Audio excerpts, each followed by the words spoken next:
పెచ్చిలుడిన slab, విద్యార్థినికి గాయాలు. దరూరు మండలం మున్నూరు సోమవారం ప్రాథమికోన్నత పాఠశాలలో ఘటన. వికారాబాద్ దగ్గర. సో ప్రభుత్వ పాఠశాలలో పెచ్చులుడి 1వ క్లాస్ చదువుకుంటున్న విద్యార్థి గాయాల పాలైన సంఘటన వికారాబాద్ జిల్లా తారూరు మండలం మున్నూరు సోమవారం గ్రామంలో చోటు చేసుకుంది. పూర్తి వివరాల్లోకి వెళ్తే తారూరు మండలంలో ఇక్కడ 7th క్లాస్ వరకు ఉందండి ప్రభుత్వ అప్పర్ ప్రైమరీ యూపీఎస్ ప్రభుత్వ పాఠశాల ఉంది.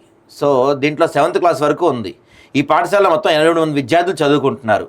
6 మంది ఉపాధ్యాయులు ఉన్నారు. ఈ పాఠశాల 1952-1953 సంవత్సరంలో గదితో ప్రారంభమై 1974లో మరికొన్ని అదనపు గదులతో ప్రైమరీ, ఆ తర్వాత అప్పర్ ప్రైమరీ స్కూల్ ప్రారంభమైంది.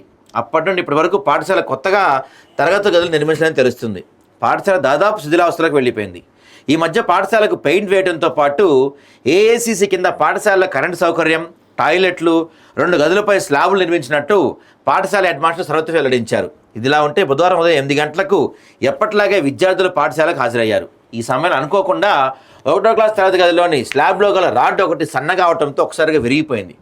పెచ్చులుడి బెంచీలపై పడి అక్కడి నుంచి ఎగిరి విద్యార్థిని శిరీషపై పట్టడంతో తలపై, చెవి వెనుక భాగంలో కాళ్లకు గాయాలు తగిలాయి. సకాలంలో స్పందించిన హెడ్ మాస్టర్ సరస్వతి జిల్లా కేంద్రంలోని మాస్ శారదా హాస్పిటల్కి విద్యార్థిని తీసుకొచ్చి చికిత్స చేయించారు. ఏం కాలేదు కాబట్టి సరిపోయింది. ఇప్పుడు ఏమైనా జరిగి ఉంటే లేదు నేను ఏమంటున్నా, ఈ ఘటన పేద విద్యార్థులకు, పేద తల్లిదండ్రులకు పుట్టినటువంటి పేదరికం జరిగింది కాబట్టి ఎవరు స్పందించారు. అదే మనం మామూలుగా చూసుకున్నట్టు ఏపీ డిప్యూటీ సీఎం అంటే ఇప్పుడు ఒకటి చిన్నగా ఏది అక్కడ జరిగినటువంటి ఒకటి ఇప్పుడు ఇది జరిగింది కూడా గవర్నమెంట్ స్కూల్ కదా, పట్టించుకోరు. గవర్నమెంట్ స్కూల్లో ఉండేది ఎవరు? దాదాపుగా పేదవాళ్ళు, మధ్యతరగతి వాళ్ళే ఉంటారు కాబట్టి ఎవరు పట్టించుకోరు. ఇప్పుడు చూడండి, ఇంత పెచ్చులోని పడిందాక ఈ స్కూల్ని రన్ చేస్తున్నారంటే ఎంత దారుణం. ఓ పక్క ముఖ్యమంత్రి రేవంత్ రెడ్డి గారేమో మేము నియోజకవర్గానికి ఒక ఇంటిగ్రేటెడ్ రెసిడెన్షియల్ స్కూల్స్ కడతాం, అసలు విద్యా వ్యవస్థనే మార్చేస్తామని చెప్తారు. కానీ సీన్లో చూస్తే బడ్జెట్లో మీరు విద్య కోసం కేటాయించింది కేవలం 7%. 7% నిధులతో మీరు కేటాయించిన బడ్జెట్లో స్కూల్ రెనోవేషన్లు ఏం చేస్తారండి? ఇంకా నయ్యో ఇక్కడ హైలైట్ పాయింట్ ఏంటంటే చూడండి, అనకూడదు కానీ ఇది పడింది ఎక్కడ?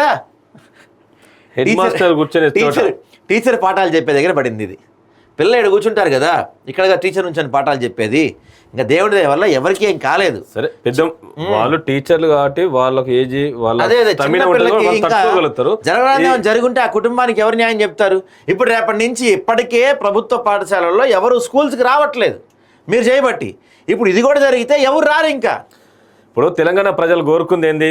కాంగ్రెస్ రావాలి, మార్పు రావాలని. మార్పు ఇదేనా అండి? తెలంగాణలో వచ్చింది ఇదే మార్పు. పెచ్చుడి పడుతున్నాయి, కనీసం ఉండాలి కదా. అదే మీ పిల్లలకు, మీ మనవడికో జరిగింటే తెలుస్తుంది బాధ ఏందనేది. ఇప్పుడు రేవంత్ రెడ్డి గారు, బట్టి గారు, పొంగులేటి గారు మీ పిల్లల్ని ఇట్లాంటి స్కూల్స్ పంపిస్తారా మీరు? అసలు ఇట్లాంటి స్కూల్స్ ఉంటాయని తెలుసా మీ పిల్లలకి కనీసం? గతంలో ఒక మంత్రి కొడుకు ఎవరో ఎందుకు మన కేటీఆర్ కొడుకు, ఆయన పేరేంటి, హిమాన్షు ఉండేవాళ్ళు. ఆయన ఏదో ఒకసారి స్కూల్కి ఎక్కడికి వెళ్ళి ఆ స్కూల్లో కష్టాలు, ఆ స్కూల్లో బాత్రూమ్స్ అయినా చూసి నిజంగా అబ్బాయి చాలా చెలించిపోయాడంట. అంటే కన్నీళ్ళు పెట్టుకున్నాడు, ఏంటి ఇలా కూడా ఉంటాయి కష్టాలు అని.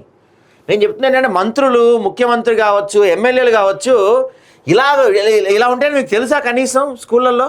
ఒకసారి కబుర్లు పక్కన పెట్టి ఒకసారి గ్రౌండ్ లెవెల్లో అన్ని పాఠశాలలు ఇలా ఉన్నాయి పరిస్థితులు.